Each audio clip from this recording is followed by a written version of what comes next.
മകൻ ദിവസത്തിൽ അമ്മയോട് വിനയത്തോടെ പ്രാർത്ഥിക്കാവുന്ന കാര്യങ്ങൾ.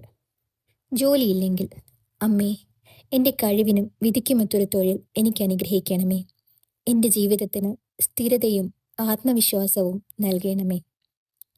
കരിയറിൽ തടസ്സങ്ങളുണ്ടെങ്കിൽ, അമ്മേ, ഞാൻ ചെയ്യുന്ന പരിശ്രമങ്ങൾ നിന്റെ കൃപയാൽ സഫലമാകട്ടെ.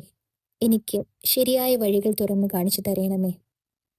ആരോഗ്യ പ്രശ്നങ്ങളുണ്ടെങ്കിൽ, അമ്മേ, എൻ്റെ ശരീരത്തിനും മനസ്സിനും ശക്തിയും സമാധാനവും നൽകണമേ. നിന്റെ കരുണ കൊണ്ട് ഈ വേദനകൾ കുറയട്ടെ. കുടുംബ പ്രശ്നങ്ങളുണ്ടെങ്കിൽ, അമ്മേ, ഞങ്ങളുടെ വീട്ടിൽ ഐക്യവും സ്നേഹവും നിറയട്ടെ. എല്ലാ മനസ്സുകളും ശാന്തമാകാൻ അനുഗ്രഹിക്കണമേ. വിവാഹം വൈകുന്നവർക്ക്, എനിക്ക് അനുയോജ്യമായ ബന്ധം തന്നെ നീ ഒരുക്കി തരണമേ. ജീവിത പങ്കാളിയായി നല്ല മനസ്സുള്ള ഒരാളെ അനുഗ്രഹിക്കണമേ. അമ്മയോട് ചോദിക്കുമ്പോൾ വാക്കുകൾ വേണ്ട, വിശ്വാസം മാത്രം മതിയെന്നാണ് ഭക്തർ പറയുന്നത്.